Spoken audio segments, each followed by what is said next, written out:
दोस्तों नमस्कार। मैं हूं राजकुमार सिंह। आज बात करेंगे दिल्ली के कथित शराब घोटाले में आम आदमी पार्टी यानी आपके राष्ट्रीय संयोजक एवं पूर्व मुख्यमंत्री अरविंद केजरीवाल की राउज एवेन्यू कोर्ट द्वारा आरोप मुक्ति और उसके राजनीतिक प्रभाव एवं परिणाम की। सीबीआई ने स्वाभाविक ही दिल्ली उच्च न्यायालय में अपील कर दी है, लेकिन कथित शराब घोटाले में अरविंद केजरीवाल समेत 23 लोगों की आरोप मुक्ति के अदालती फैसले में राउज एवेन्यू कोर्ट द्वारा की गई टिप्पणियों का दूरगामी राजनीतिक असर होगा, इससे इनकार नहीं किया जा सकता। शराब घोटाले के आरोप में केजरीवाल समेत आपके बड़े नेताओं को जेल जाना पड़ा। उसी से बनाए गए माहौल में अंततः दिल्ली से आपकी सरकार भी साल भर पहले हुए विधानसभा चुनाव में विदा हो गई। यूपीए सरकार के कथित भ्रष्टाचार के विरुद्ध अन्ना हजारे आंदोलन के केजरीवाल और मनीष सिसोदिया जैसे नेताओं द्वारा बनाई गई आपकी सबसे बड़ी ताकत ईमानदार छवि और वैकल्पिक राजनीति का वायदा था। उसी पर भरोसा करते हुए दिल्ली वासियों ने कांग्रेस और बीजेपी जैसे राष्ट्रीय दलों को नकार कर उसे सत्ता सौंप दी। पंजाब में भी उसने प्रचंड बहुमत से सरकार बनाई। रिकॉर्ड समय में राष्ट्रीय दल का दर्जा भी आपको मिल गया, लेकिन शराब घोटाले के ग्रहण में दिल्ली की सत्ता और राजनीतिक साख भी चली गई। बेशक आरोप मुक्ति से दिल्ली की सत्ता वापस नहीं मिल जाएगी, लेकिन केजरीवाल और सिसोदिया समेत आपकी साख पर लगे सवालिया निशान धुंधले अवश्य पड़ जाएंगे।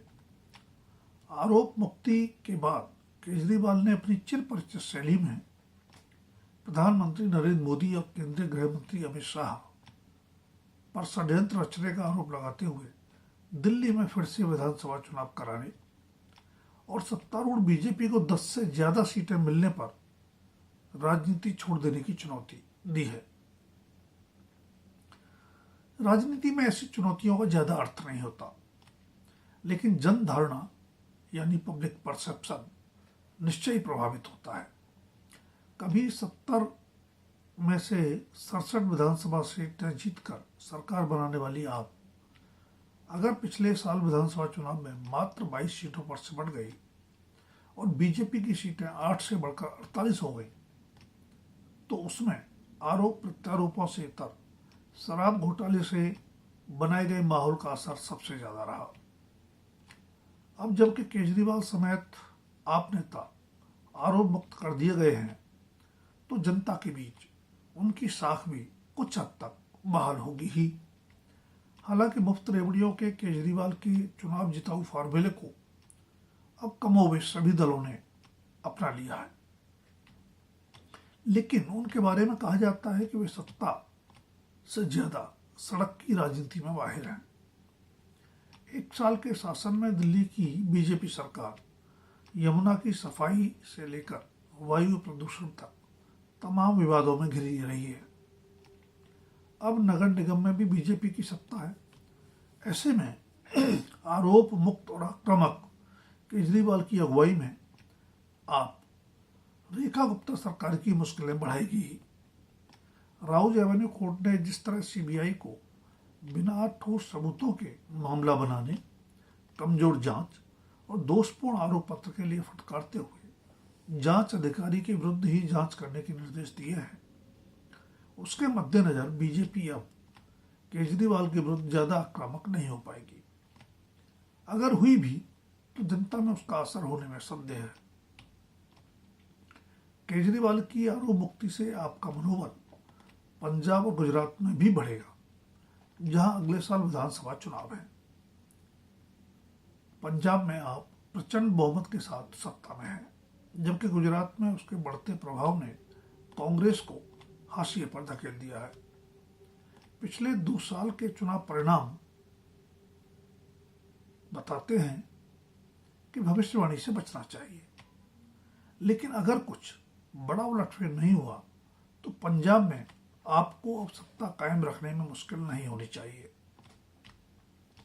हरियाणा के मुख्यमंत्री नायब सिंह सैनी के जरिए बीजेपी पंजाब में लगातार चुनावी बिसात बिछाने की कोशिश तो कर रही है, लेकिन कांग्रेस से मुख्य विपक्षी दल की जगह छीनने के लिए भी उसे राज्य की राजनीति में एक लोकप्रिय चेहरा चाहिए।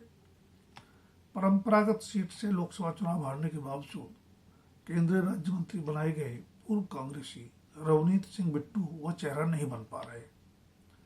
अगर कांग्रेस से बढ़ती दूरियों के चलते नवजोत सिंह सिद्धू बीजेपी में लौटते हैं तो शायद दोहरे प्रभाव से कुछ समीकरण बदले, पर श्रोमणी अकाली दल से फिर गठबंधन किए बिना आपको गंभीर चुनावी चुनौती दे पाना संभव नहीं लगता। मोदी और शाह पर षड्यंत्र रचने का आरोप लगाने वाले केजरीवाल गुजरात विधानसभा चुनाव में भी चुनौती देने में कसर नहीं छोड़ेंगे, लेकिन पिछले विधानसभा चुनाव में बीजेपी का 182 में से 156 सीटें जीत जाना बताता है कि त्रिकोणीय मुकाबला उसके सत्ता में बने रहने की गारंटी है। इसलिए भी कांग्रेस आपको बीजेपी की बी टीम करार देती रही है। हालांकि लगातार तीसरी बार खाता खोलने में नाकाम रही कांग्रेस की भूमिका भी पिछले साल दिल्ली विधानसभा चुनाव में कुछ वैसी ही रही, जिसने आपकी हार और बीजेपी की जीत में निर्णायक भूमिका निभाई।